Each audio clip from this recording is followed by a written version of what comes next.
हर हर महादेव। देवों के देव महादेव जी के चरण में प्रणाम करती हूँ, मेरा प्रणाम स्वीकार हो। माता गौरा पार्वती के चरण में प्रणाम करती हूँ, गणपति ललनमा के चरण में प्रणाम करती हूँ, मेरा प्रणाम स्वीकार हो। गुरु भाई बहन, मैं एक कथा सुनाने जा रही हूँ। इस कथा को पूरा सुनिए और रहस्य जानिए। आदि नहीं, आदि सुनने में शिव गुरु का अपमान होती है और पूरा सुनने में ज्ञान होती है, इसलिए कथा को पूरा सुनिए और रहस्य जानिए। गुरु भाई बहन, एक छोटी सी बच्ची थी। वो बच्ची नादान थी, उसका कोई ज्ञान नहीं था और उसके माता पिता इस दुनिया से चल बसे। जब माता पिता उस दुनिया से चल बसे तो उसका कोई सहारा नहीं रहा। वो बेचारी किसी के द्वार पर जाती तो कोई भोजन करा दिया करते थे। धीरे धीरे वो अपना परवरिश उसी तरह से करने लगी। गुरु भाई बहना, एक दिन का बात है कि उस गांव में नट और नटनी अपना कला दिखा रहे थे, नाच रहे थे और उसे नट नटनी का बहुत पैसा मिला। ये छोटी बच्ची नादान थी। ये देखी कि अरे एक दिन नाचने आया तो उसे उतना पैसा मिला, मैं छोटा हूं तो क्या कोई काम नहीं कर सकती हूँ, लेकिन नाच तो सकती हूँ। नाच के पैसा कमा के अपना परवरिश कर लेंगे। गुरुभाई बना, उसका वही ज्ञान आया और वो मंदिर के पास जाके और अपना नाच दिखाने लगा। गुरु भाई बहना, उसका नाच देख के या नाच समझ के जिस रूप से भी लोग उसे 2 पैसे 4 पैसे देने लगे। शाम होते होते उसके पास खाने से भी ज्यादा पैसा हो जाता था। अब उसे लगा कि चलो प्रतिदिन हम यही काम करेंगे। गुरु भाई बहना, वो प्रतिदिन नाच दिखाती और नाच के और अपना जीवन परवरिश करने लगी। लेकिन जब धीरे धीरे बड़ा होने लगी तो उसका लोग मंदिर जाने से मना कर दिए कि तू एक नचनिया है, तू गलत है। जो कि गुरु भाई बहना, वो बेचारी कोई गलत नहीं करती थी, सिर्फ अपना नाच दिखा के और परवरिश करती थी, तो उसका लोग नचनिया नाम धर दिए। और मंदिर में एक पुजारी था, वो पूजा करता था। उन नचनिया के पास बहुत सारे लोग जाने लगे उसका नाच देखने के लिए।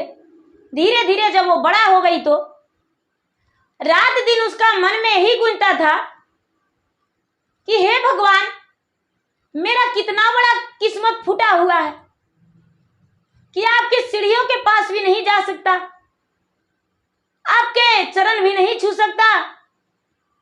यदि मेरे माता पिता जिंदा रहते तो मैं नचनिया नहीं होती और मैं एक अच्छे इंसान रहती, आपके भी पूजा पाठ करते। सावन का महीना है, पूरा दिन आपको लोग जल चढ़ाते हैं और मैं एक हूं कि आपके पास सीढ़ियों तक भी नहीं पहुंच पाते। लोगों ने मुझे अपमानित करते हुए धक्के मार के हटा देते हैं। आखिर क्यों भगवान? क्योंकि मैं नचनिया हूं। गुरु भाई बहना, जो साधु महात्मा मंदिर में पूजा करता था, उसका दिमाग में ही लगता था कि अरे वो नचनिया है तो क्या, उसका जिंदगी कितना बढ़िया से बीत रहा है, एक मेरा जिंदगी है नर्क से भी बेहतर है। मैं मंदिर में रहता हूँ, पुजारी मुझे लोग साबित कर दिए हैं, पूजा करते हैं, इसके अलावा क्या होता है?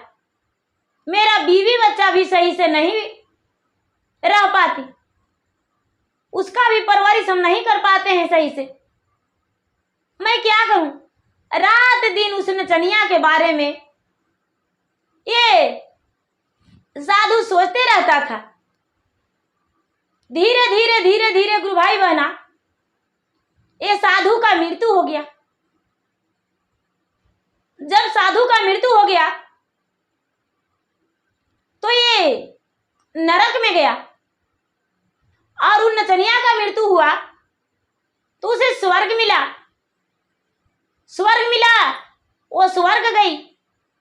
दोनों का मृत्यु हुआ तो ये साधु कहते हैं यमराज से, हे महाराज, आपने मुझे गलत जगह पे ले आए हैं। मेरा जगह ये नहीं है, मेरा जगह स्वर्ग है, स्वर्ग। आप जाइए, मेरे बारे में फिर से देखिए।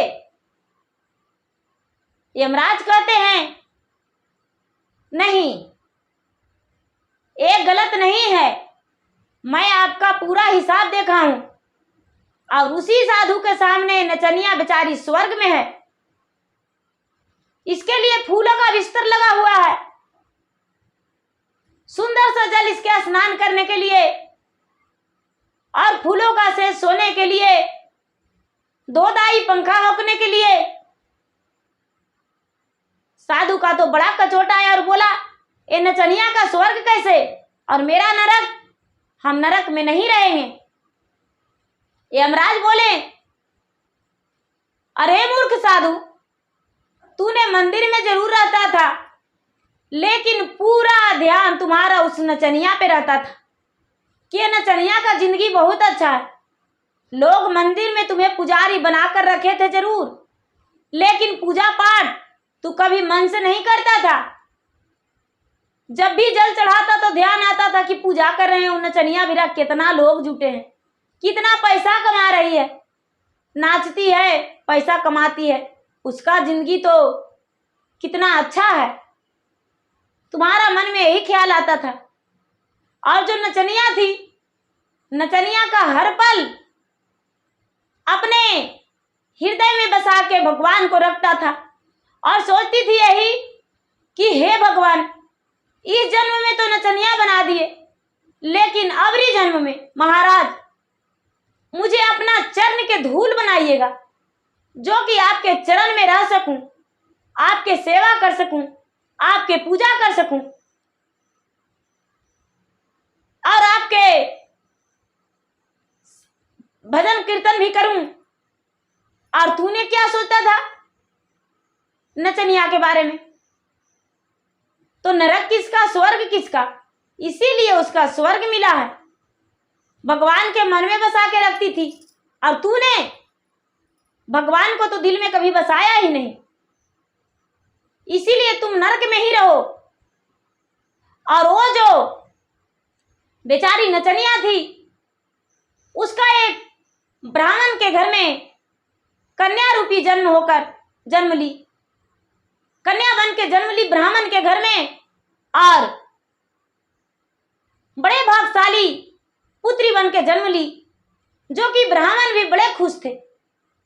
और प्रतिदिन वो पूजा पाठ करने लगी, प्रतिदिन पूजा पाठ करने लगी। जब वो जन्म ली तो ब्राह्मण के घर में पूरा फूल का बारिश हुआ, पूरा फूल के बारिश हुआ, और लोग चकित थे कि ब्राह्मण के घर में एक कन्या जन्म ली है, उसके घर फूलों का बारिश, उसके घर धीरे धीरे तो दिन दुगना रात चौगुना धन संपत्ति होते जा रहा है।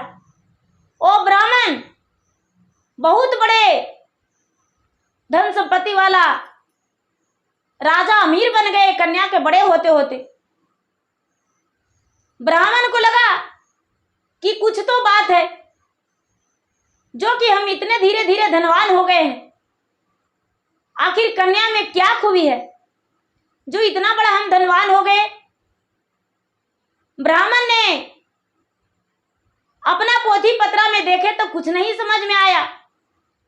काशी जी चले गए ज्योतिष के पास, ज्योतिष के पास गए, ज्योतिष से बताए तो ज्योतिष ने इनकी कन्या की भविष्य देखने लगे।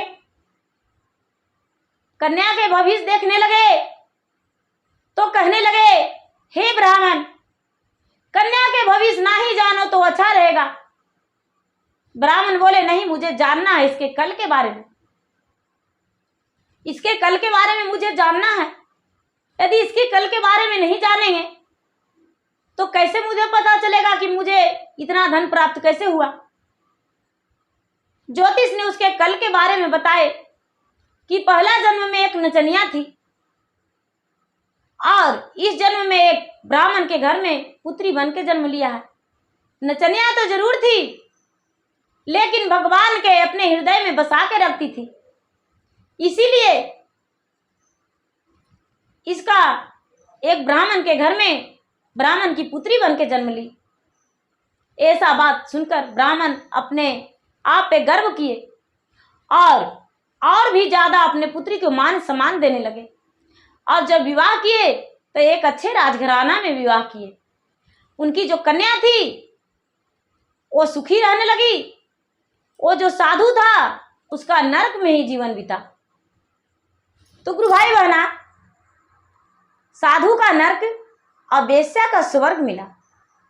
तो गुरु भाई बहना, मेरा वीडियो अच्छा लगे तो इसे लाइक कीजिए, शेयर कीजिए, सब्सक्राइब कीजिए।